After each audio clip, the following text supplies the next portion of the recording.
Hello everyone, welcome back to fractal frontier maths.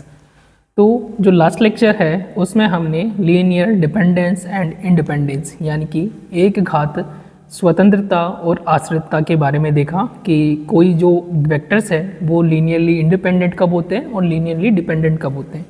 तो हमने examples की सहायता से समझ लिया कि कैसे हम चेक करते हैं कि दिए गए जो वेक्टर्स है वो एलडी है या एलआई। आज जो है हम कुछ इंपॉर्टेंट थ्योरम्स के बारे में डिस्कस करेंगे कि लीनियरली इंडिपेंडेंट और डिपेंडेंट वेक्टर्स के लिए क्या थ्योरम्स या क्या रिजल्ट्स होते हैं वो हम आज के लेक्चर में डिस्कस करेंगे। तो शुरू करते हैं। तो फर्स्ट जो थ्योरम है वो क्या है कि किसी वेक्टर स्पेस का वह उपसमुच्चय जिसमें शून्य सदिश होता है।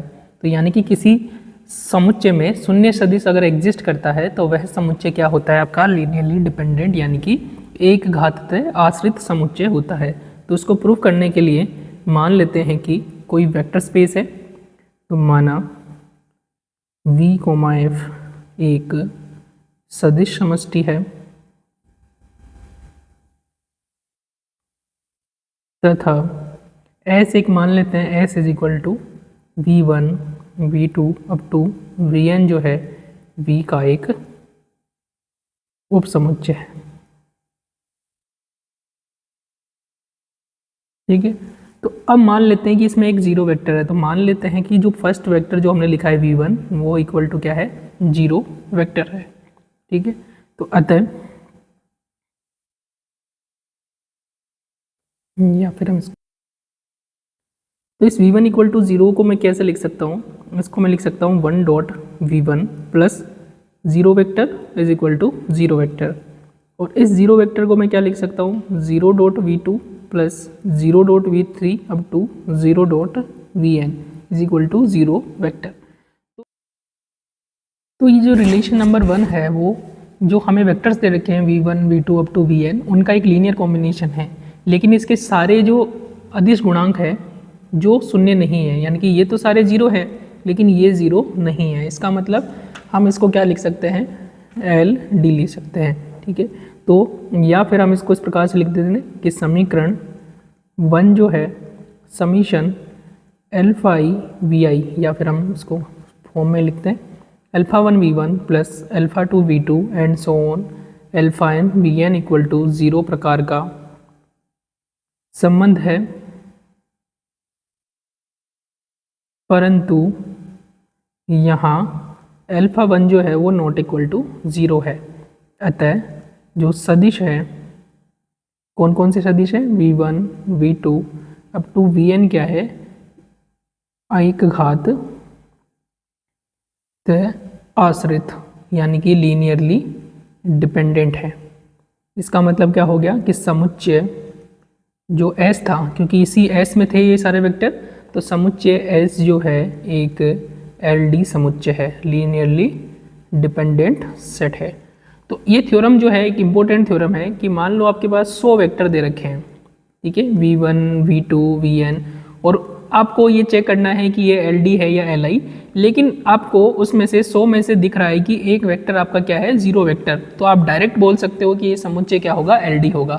हमें चेक करने की ज़रूरत नहीं है, सिंपल हम क्या कहेंगे कि ये LD सेट है। तो कोई भी सेट जिसमें आपका जीरो वेक्टर होता है उसे हम कहते हैं LD सेट कहते हैं। ऑलराइट, नेक्स्ट थ्योरम देखते हैं। नेक्स्ट थ्योरम है आपकी सदिशों के एलआई समुच्चय का प्रत्येक उपसमुच्चय भी क्या होता है आपका, लीनियरली इंडिपेंडेंट एलआई होता है। यानी कि अगर कोई एलआई सेट दे रखा है तो उसमें से आप कोई सा भी उपसमुच्चय लो वो हमेशा क्या होता है, एलआई होता है। तो इसको प्रूव करने के लिए मान लेते हैं कि माना एस एक सेट मान लेते हैं जिसमें एन सदिश है, V1, V2 up to Vn जो है सदिश समष्टि Vf के एलआई सदिशों का समुच्चय है, एलआई सदिशों का समुच्चय है। तो ये जो सारे वेक्टर्स है V1, V2 up to Vn ये क्या दे रखे हैं आपको, एलआई दे रखे हैं। अब इसका कोई उपसमुच्चय मान लेते हैं, माना उसको नाम देते हैं S डैश है। तो S डैश में क्या होंगे, इसमें टोटल n वेक्टर है, हम n से कम वेक्टर लेंगे तभी आपका उपसमुच्चय बनेगा। तो n से कम वेक्टर हमने मान लिया V1, V2 up to Vm मान लिया, जहाँ m क्या है, n से कम है। S का एक अरिक्त उपसमुच्चय है।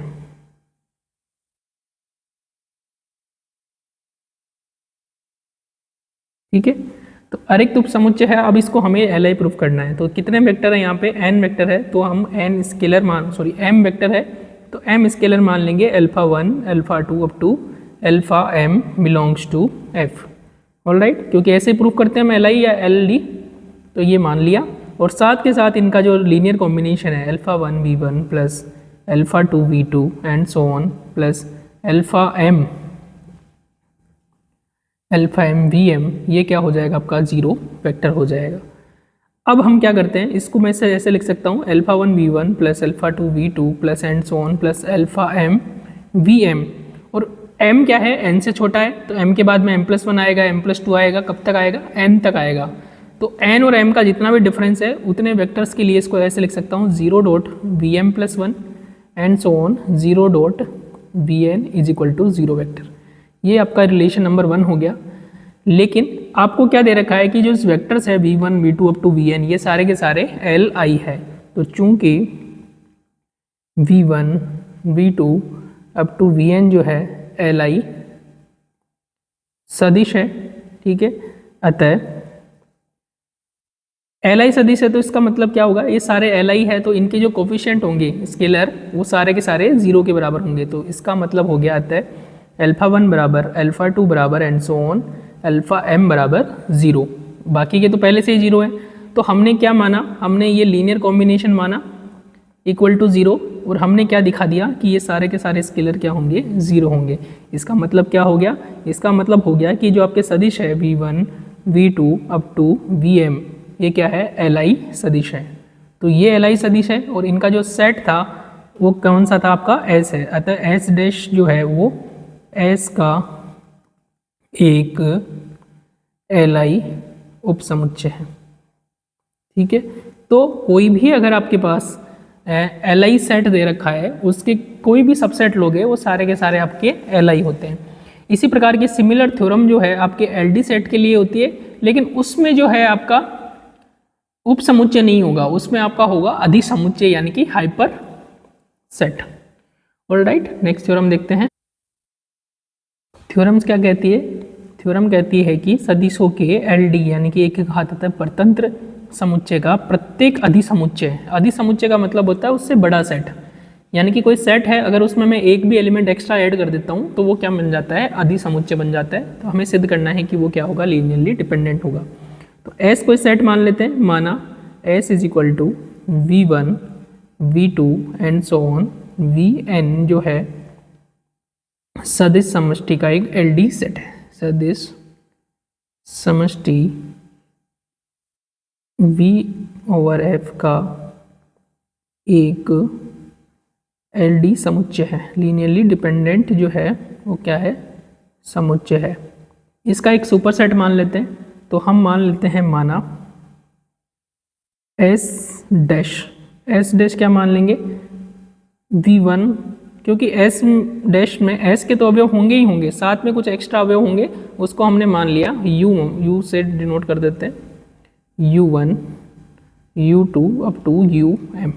तो M जो वेक्टर्स है हमें और हमने देख लिए, ये क्या हो जाएगा, S का एक अधिसमुच्चय है, अधिसमुच्चय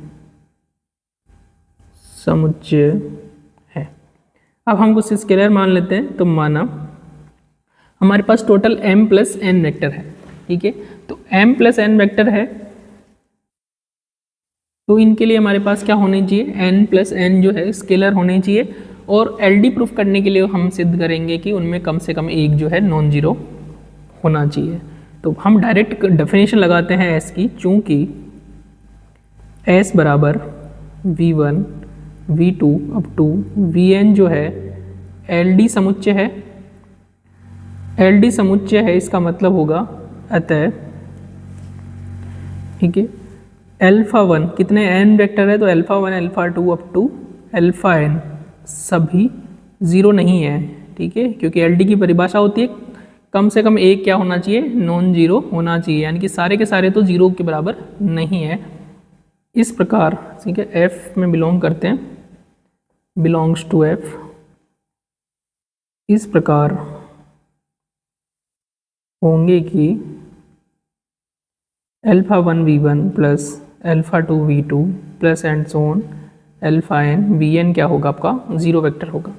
अब वही काम सेम करते हैं हम, alpha 1 v1 plus alpha 2 v2 plus and so on alpha n vn और फिर हम ऐड कर देते हैं 0.u1 0.u2 plus and so on 0.um क्योंकि ये सब मिलके क्या बनेंगे आपका 0 बनेगा और 0 से इस इक्वेशन पर कोई प्रभाव नहीं पड़ेगा। तो इसका मतलब क्या हो गया कि इसको मैं रिजल्ट नंबर 1 मान लेता हूँ। तो अतः 1 से अल्फा 1 अल्फा 2 ये सारे के सारे आपके क्या है 0 के बराबर नहीं है, तो इसको मैं ऐसे भी लिख सकता हूँ क्योंकि alpha 1 alpha 2 up to alpha n सभी शून्य नहीं है या सभी शून्य नहीं है बिलोंग्स टू एफ इस प्रकार है कि एस डैश के सदिशों का एक घात संचय जो है वो शून्य के बराबर है। अतः ये जो वेक्टर्स होंगे v1 v2 up to vn, इसके बाद में कौन से वेक्टर हैं u वाले vector u1 u2 up to um क्या होंगे आपके LD सदिश होंगे, LD सदिश है। और LD सदिश है इसका मतलब एच डैश जो है वो क्या है v कोमा f का एक LD समुच्चय है। ठीक है, तो हमें यही प्रूफ करना था कि कोई भी LD सेट है जो हमने S माना है उसका कोई सुपर सेट होता है, सुपर सेट यानी कि अधिसमुच्चय, वो क्या होता है आपका LD ही होता है। तो यहाँ पर मैं इसको सुपर सेट लिख देता हूँ, सुपर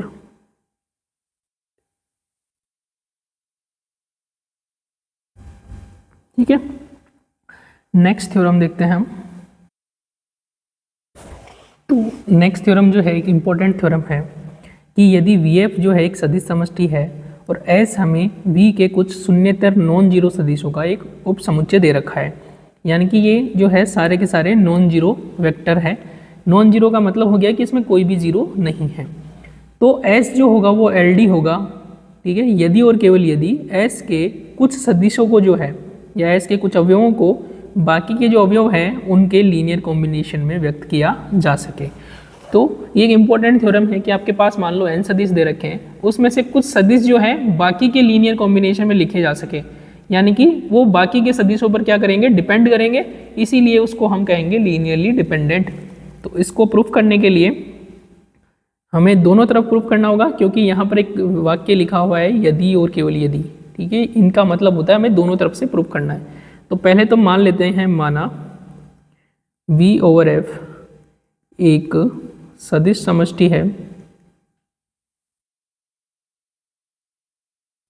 तथा जो S है, S में n वेक्टर हैं v1 v2 up to vn जो है S के शून्येतर यानी कि नॉन जीरो सदिशों का एक उपसमुच्चय है। ठीक है, अब हमें इसको प्रूफ करना है कि ये आपके, पहले तो हम मान लेते हैं इसको LD। तो पहले सबसे पहले हम मान लेते हैं, माना S एक LD समुच्चय है, लीनियरली डिपेंडेंट सेट है। तो लीनियरली डिपेंडेंट सेट है, इसका मतलब क्या, तो परिभाषा क्या होती है, अतः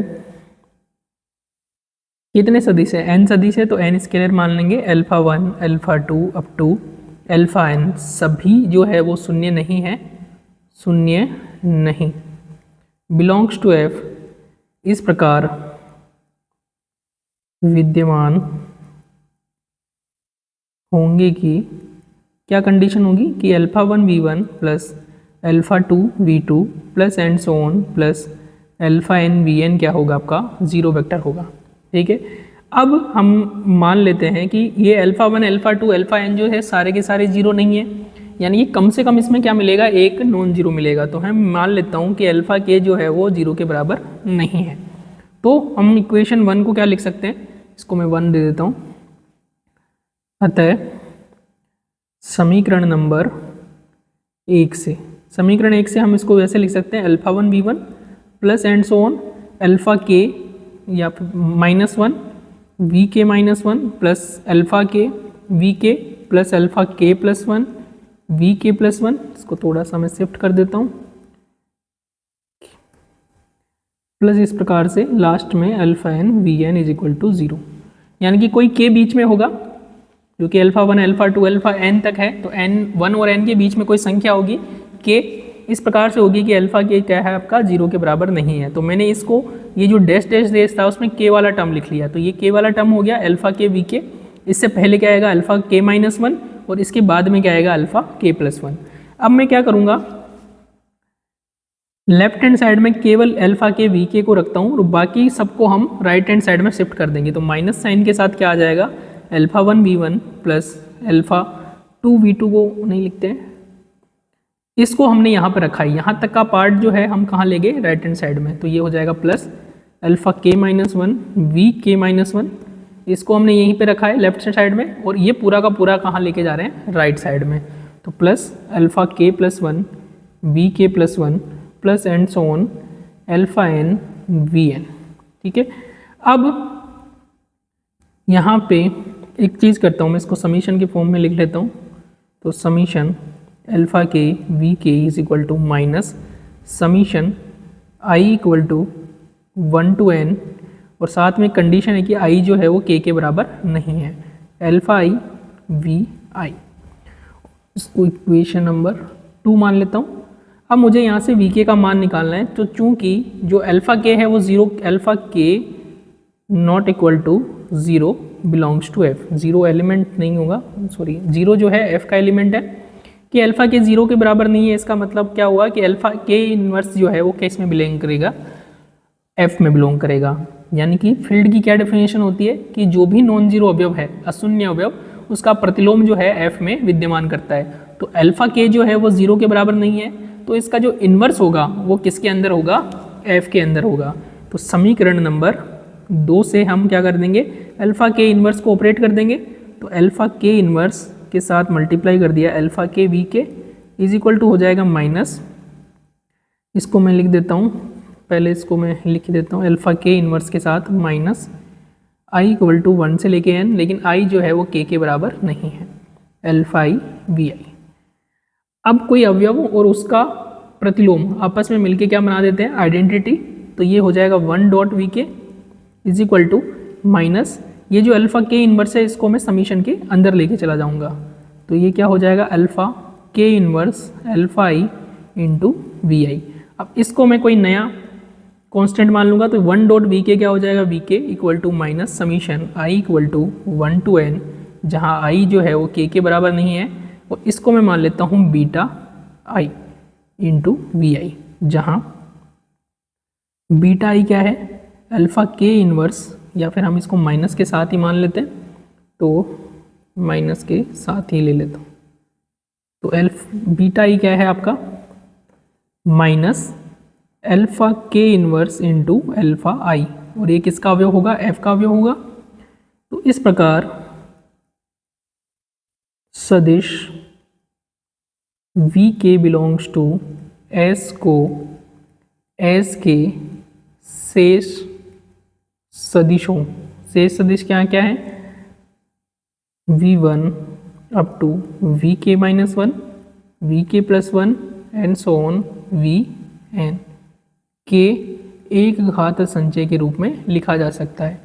एक घात संचय यानी कि लीनियर कॉम्बिनेशन के रूप में लिखा जा सकता है। यही प्रूफ करना था हमें कि अगर आपका S जो है लीनियरली डिपेंडेंट है तो उसमें क्या होगा, कोई एक वेक्टर होगा जिसको शेष बचे एलिमेंट्स जो हैं उसके लीनियर कॉम्बिनेशन में लिखा जा सके। अब ये तो एक वेक्टर के लिए था, हो सकता है हम दो वेक्टर ऐसे मिल जाए जो नॉन जीरो है, तो दो वेक्टर के लिए भी हम ये काम कर सकते हैं। ऑलराइट, अब इसका हम उल्टा प्रूफ करेंगे। तो विलोमतः लिखेंगे जब भी हमें दूसरा पार्ट प्रूफ करना होगा। तो विलोमतः माना जो अल्फा जे मान लेते हैं, alpha J belongs to S को एस के शेष बचे अवयवों के लीनियर कॉम्बिनेशन में लिखा जा सकता है। शेष अवयवों के लीनियर कॉम्बिनेशन के रूप में लिखा जा सकता है। ठीक है, अब लिखा जा सकता है तो इसका मतलब क्या हो गया, अतः हमारे पास कुछ स्केलर मिलेंगे। स्केलर मान लेते हैं हम beta 1, beta 2 up to beta n belongs to f। ठीक है, इसको हम इस प्रकार से बीटा i मान लेते हैं, beta i belongs to f, और i जो है वो j के बराबर नहीं है, i not equal to j, इसको vj मान लेता हूँ, vj। तो s का अवयव है vj, तो इसको s के लीनियर कॉम्बिनेशन में लिखा जा सकता है। तो कुछ स्केलर मिलेंगे बीटा i, जहाँ पर i जो है j के बराबर नहीं है, इस प्रकार विद्यमान होंगे कि जो हमने ऊपर लिखा था सेम चीज़ हम रिपीट करते हैं। हॉकिंग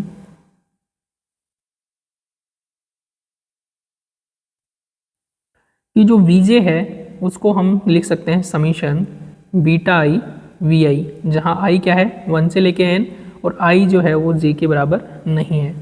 तो इसको हम कैसे लिख सकते हैं, यहाँ से इसको हम लिख सकते हैं कि जो vj है उसको मैं राइट हैंड साइड में ले जाता हूँ, तो ये हो जाएगा i equal to 1 to n, i not equal to j, beta i vi, और प्लस हो जाएगा माइनस vj। ठीक है, minus vj is equal to 0। इसको अगर मैं लिखूं इस प्रकार से हो जाएगा ये कि ये समीशन हो जाएगा i इक्वल टू 1 से लेके n, i जो है वो j के बराबर नहीं है, beta i vi plus minus 1 into V J is equal to 0, 0 vector आएगा यहाँ पे। ठीक है, आगे भी मैंने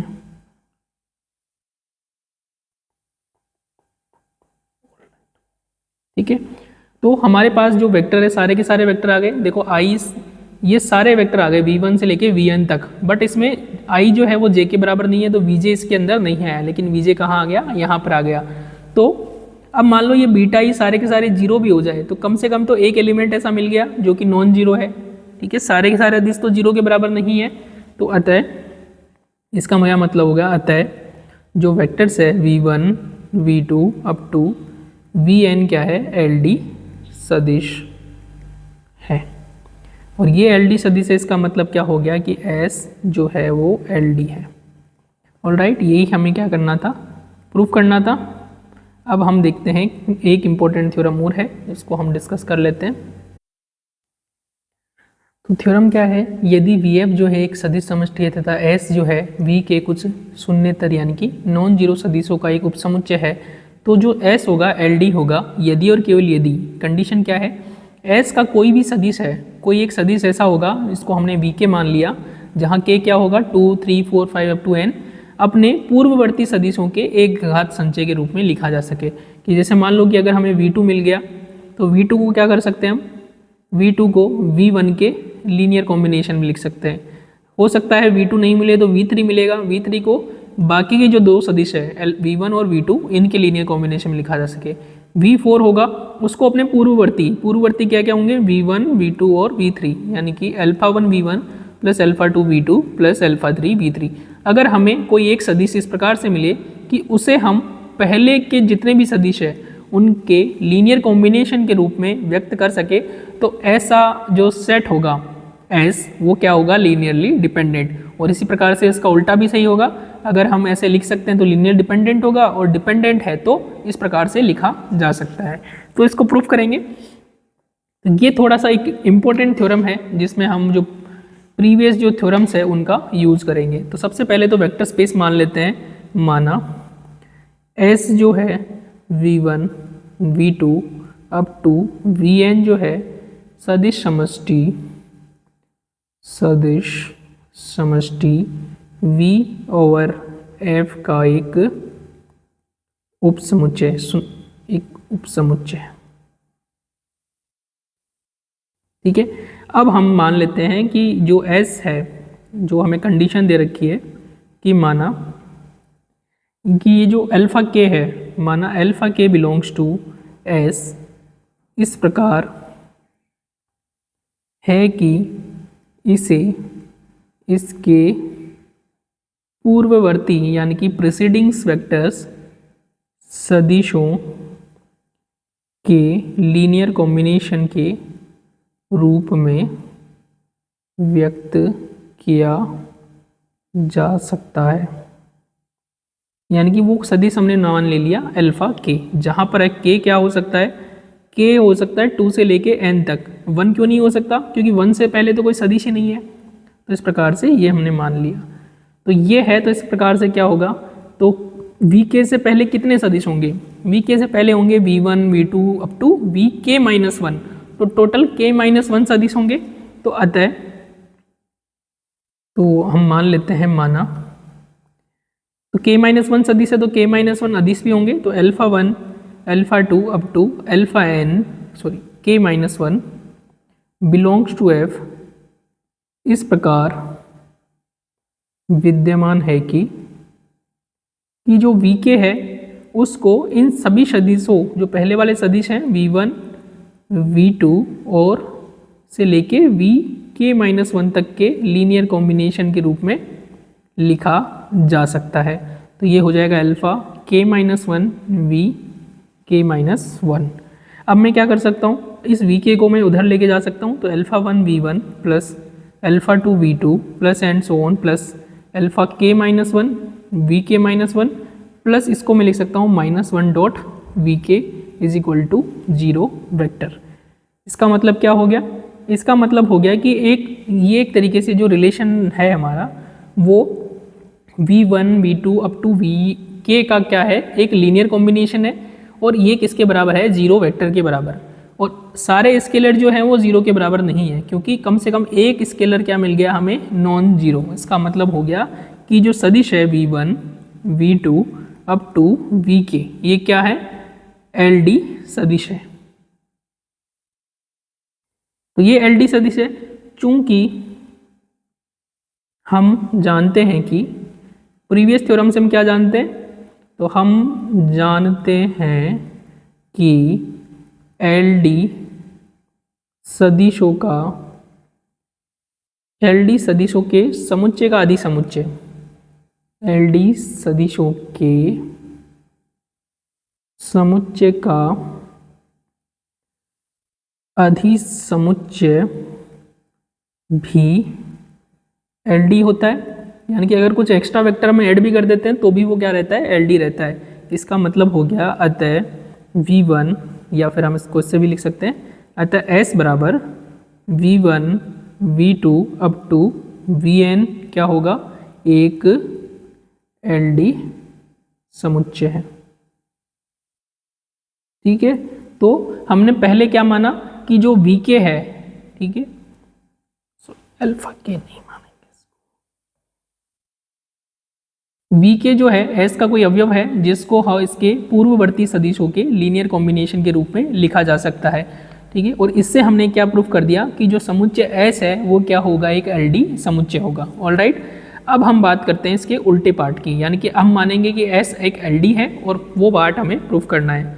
यही इसमें इंपॉर्टेंट पार्ट है और लेंथी पार्ट भी है। तो विलोमतः मान लेते हैं कि S इज इक्वल टू जो है v1 v2 up to vn जो है एक LD समुच्चय है।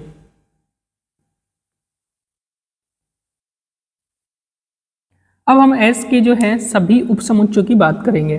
तो सबसे पहले मानते हैं कि पहले तो एक वेक्टर है, स्पष्ट रहता है, जो v1 है एक LI समुच्चय है।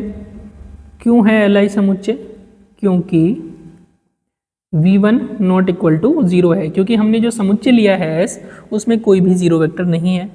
ठीक है। तो v1 0 के बराबर नहीं है, और हमने देखा था जो लास्ट लेक्चर है उसमें कि कोई वेक्टर अगर 0 के बराबर नहीं है तो उसका जो सिंगलटन सेट होता है, सिंगल एलिमेंट का सेट, वो क्या होता है, एल आई होता है। तो ये तो एल आई नहीं होगा।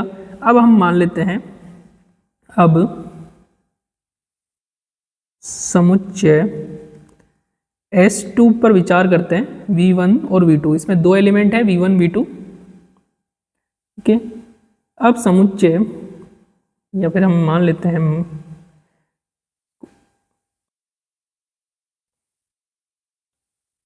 तो इसको मैं इस प्रकार से लिख सकता हूँ, अब यदि जो हमारा समुच्चय है S2 एक LD समुच्चय है, तब जो इसमें तब क्या होगा आपका, तब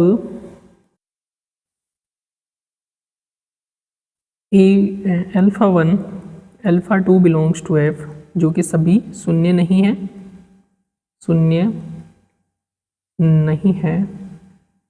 इस प्रकार विद्यमान होंगे कि alpha 1 V1 plus alpha 2 V2 is equal to क्या होगा, 0 वेक्टर होगा। अब मान लेते हैं कि, तो यहाँ पर पहले तो मैं प्रूव करता हूँ कि ये जो अल्फा 2 है 0 नहीं है। तो यदि अल्फा 2 जो है वो 0 के बराबर हो गया, तब आपका क्या होगा, alpha 1 dot V1 is equal to 0 vector, और अल्फा 1 और V1 0 वेक्टर के बराबर है, तो अल्फा 1 0 होगा या फिर V1 क्या होगा, 0 वेक्टर होगा। परंतु V1 तो 0 के वेक्टर के बराबर नहीं है, तो अल्फा 1 क्या होगा, 0, चूँकि V1 जो है वो नॉट इक्वल टू 0 वेक्टर है। तो अगर हमने अल्फा 2 को 0 मान लिया तो अल्फा 1 भी क्या होगा, 0 होगा। तो अतः जो हमने माना अल्फा 2 वो क्या होगा, नॉट इक्वल टू 0। इसको हम रिलेशन नंबर 1 मान लेते हैं। और अल्फा 2 नॉट इक्वल टू 0 है, इसका मतलब इसका इन्वर्स जो है वो एफ के अंदर बिलोंग करेगा। तो 1 से क्या होगा, हम इसको अल्फा 2 इन्वर्स से मल्टीप्लाई कर देते हैं। Alpha 1 V1 plus alpha 2 V2 is equal to alpha 2 inverse into 0 vector. तो ये कितना हो जाएगा, alpha 2 inverse alpha 1 into V1 plus alpha 2 inverse into alpha 2 V2 is equal to 0 vector. इसको मैं मान लूँ, इसको भी ठीक है, alpha 2 inverse alpha 1 dot V1 plus alpha 2 inverse, और अल्फा 2 क्या हो जाएगा, 1 डॉट V2।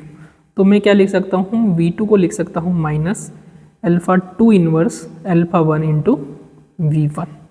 तो इसका मतलब क्या हो गया कि V2 को अपने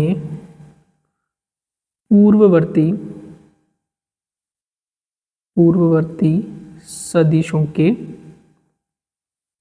लीनियर कॉम्बिनेशन के रूप में लिखा जा सकता है,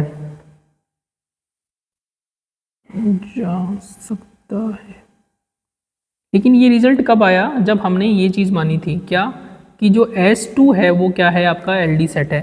हो सकता है S2 LD सेट नहीं हो, तो S2 LD सेट नहीं हो तो हम S3 की बात करेंगे, इसमें 3 वेक्टर लेंगे V1 V2 up to V3, फिर हम आगे इसको जो है वो प्रोसीड करेंगे। तो अब इसको मान लेंगे कि यदि समुच्चय S2 is equal to V1 V2 LI समुच्चय है,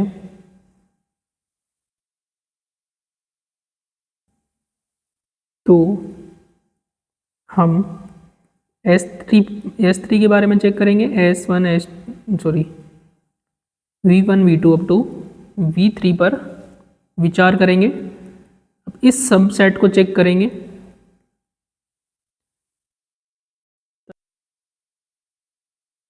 यदि S3 एक LD समुच्चय है तो पूर्व में दर्शाए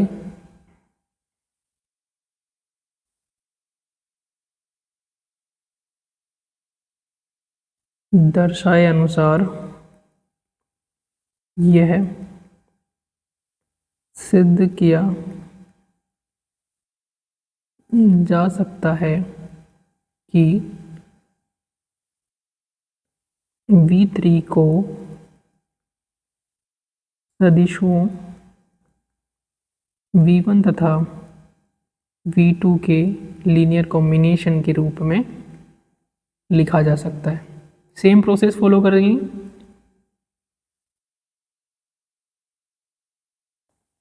ऑलराइट, इसी प्रकार से हम ये आगे करते रहेंगे। S4 यानी कि 4 सदिश लेंगे, 5 सदिश लेंगे, और कब तक रुकेंगे? जब तक कि हमें ये लीनियर कॉम्बिनेशन नहीं मिल जाता है। ठीक है, तो हमें क्या मिलना चाहिए कि LD सेट मिलना चाहिए। अगर LD सेट मिल गया, इसका मतलब हम उसको दर्शा सकते हैं। तो अब मान लेते हैं कि माना जनरल के लिए मान लेंगे, माना K बिलोंग्स टू N, जहाँ K क्या है 0 से लेके N के बीच में है। इस प्रकार है कि S के हम समुच्चय डिफाइन करेंगे V1 V2 up to VK। एक LD समुच्चय है, या फिर हम इसको ऐसे मान सकते हैं SK-1 के लिए लिखते हैं कि इससे पहले वाले सारे सदिश हमारे क्या हैं, SK-1 equal to V1 V2 up to VK-1 जो है Li है, तथा SK इज इक्वल टू क्या है, V1 V2 up to VK जो है एक LD समुच्चय है। यानी कि इसके पहले के तो सारे समुच्चय क्या है, Li है, लेकिन जैसे ही मैंने VK को ऐड किया तो मुझे क्या मिल गया, LD सेट मिल गया। तो इसको मैं क्या लिख सकता हूँ, अतः α1 α2 अप टू αk, जो कि सारे के सारे शून्य नहीं हैं, सभी शून्य नहीं, बिलोंग्स टू F, इस प्रकार विद्यमान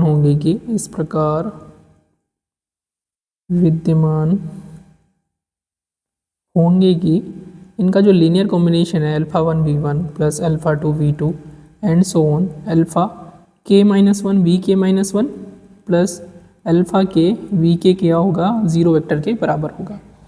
अब इसमें ये सारे के सारे 0 नहीं है, हमको ये प्रूफ करना है कि अल्फा 0 नहीं है। कैसे प्रूफ करेंगे? तो मान लेते हैं यदि संभव हो तो माना कि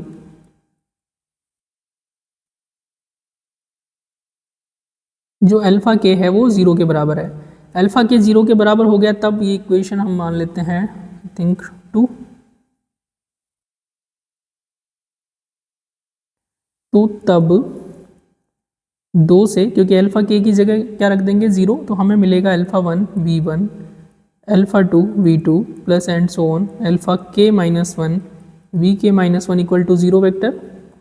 इसका मतलब क्या हो गया? इसका मतलब हो गया कि α1 इक्वल टू α2 इक्वल टू सारे के सारे क्या है आपके αk इक्वल टू 0 है। क्यों? क्योंकि V1 V2 up to vk-1 जो है वो क्या है, Li सदिश है। तो Li सदिश है तो इसका मतलब क्या होता है कि इनके लीनियर कॉम्बिनेशन को 0 रखेंगे तो सारे के सारे स्केलर क्या हो जाएंगे, आपके 0 के बराबर हो जाएंगे। तो आपके V1 V2 up to vk-1 जो है वो Li सदिश है। तो सॉरी k-1 आएगा यहाँ पे, k-1 इक्वल टू 0, और ये तो सारे 0 है और अल्फा के भी 0 हो गए, तो सारे के सारे 0 हो गए। लेकिन हमने क्या माना था कि ये सारे के सारे जो है वो शून्य नहीं है, कम से कम एक क्या है इसमें नॉन जीरो है। तो इसका मतलब हो गया कि α1 बराबर α2 बराबर एंड सो ऑन अल्फा के तक सारे के सारे 0 होंगे। इसका मतलब एस के जो है एक Li समुच्चय है, Li समुच्चय है जो कि असत्य है। क्यों असत्य है? क्योंकि हमने तो उसको LD माना था। ठीक है, यहाँ पर देखो हमने SK को क्या माना था, LD माना था, और यहाँ पर क्या आ गया, Li है। तो एक तरीके से विरोधाभास हो गया, जो कि विरोधाभास है। तो विरोधाभास है, इसका मतलब क्या हुआ, क्यों आया विरोधाभास? विरोधाभास इसलिए आया क्योंकि हमने यहाँ पर ये चीज़ मानी थी कि अल्फा के क्या है, 0 के बराबर है। तो विरोधाभास को हटाने के लिए हम क्या करेंगे कि अल्फा के जो है वो नॉट इक्वल टू 0 है, और alpha K not equal to 0 है तो अल्फा के का इन्वर्स एफ के अंदर मिलेगा, क्योंकि प्रत्येक अशून्य अवयव का क्या मिलता है, प्रतिलोम मिलता है। तो समीकरण नंबर 2 से हम क्या करेंगे, अल्फा के को इन्वर्स को मल्टीप्लाई कर देंगे, alpha 1 v1 alpha 2 v2 and so on, alpha K minus 1 V K minus 1 plus alpha K V K is equal to alpha के इन्वर्स इंटू 0 वेक्टर। तो इसको मैं ऐसे लिख सकता हूँ, अल्फा के inverse multiply by summation I equal to 1 to लेके के माइनस 1 तक अल्फा आई वी आई, और प्लस मैंने लिख दिया अल्फा के इन्वर्स इंटू अल्फा के into we K is equal to 0 vector. तो यहाँ से 1 डॉट वी के बचेगा इज इक्वल टू, इसको मैं माइनस कर देता हूँ तो ये हो जाएगा minus summation I equal to 1 to के माइनस 1 अल्फा के inverse into alpha i into v i. तो इसको मैं लिख सकता हूँ 1 डॉट वी के क्या हो जाएगा, वी के। तो वी के को मैंने लिख दिया summation I equal to 1 to के minus 1 beta I V I, जहाँ पर बीटा आई मैंने क्या परिभाषित किया है, माइनस साइन के साथ अल्फा के इन्वर्स इंटू अल्फा आई जो कि एफ का अवयव है। तो हमने वी के को इसके पहले जो सदिश थे v1 v2 v3 v4 up to V K minus 1 के लिए लीनियर कॉम्बिनेशन में लिख दिया। इसका मतलब हो गया कि वी के जो है सदिशों v1 v2 up to V K minus 1 के लीनियर कॉम्बिनेशन के रूप में लिखा जा सकता है। ठीक है, इसका मतलब क्या हो गया कि कंक्लूजन ये हो गया, अतः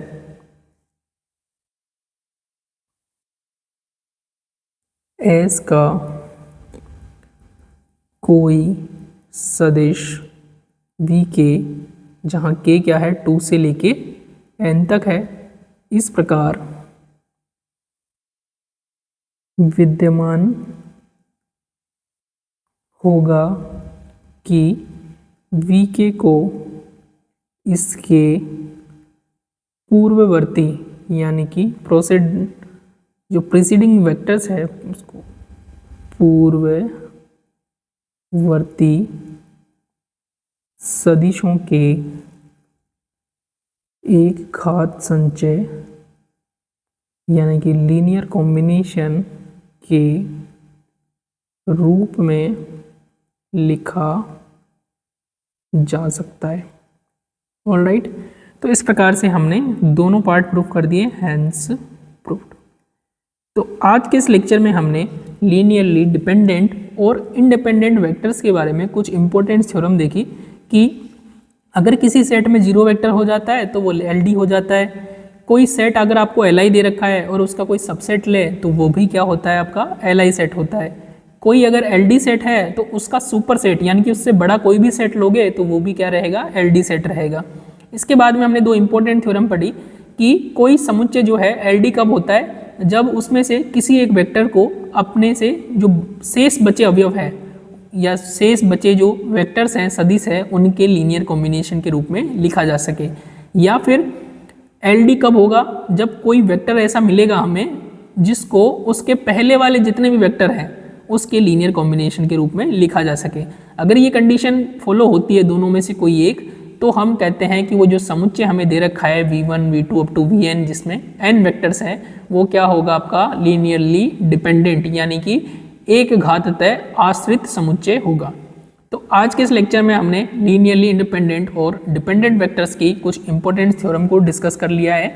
इसके बाद में हमें जो ये LI और LD हमने क्यों पढ़े हैं, ठीक है, लीनियर स्पान एक घात विस्तृति हमने क्यों पढ़ी है, क्योंकि दोनों मिलके एक इम्पोर्टेंट कॉन्सेप्ट को डेवलप करते हैं जिसे बोलते हैं सदिश समष्टि का आधार।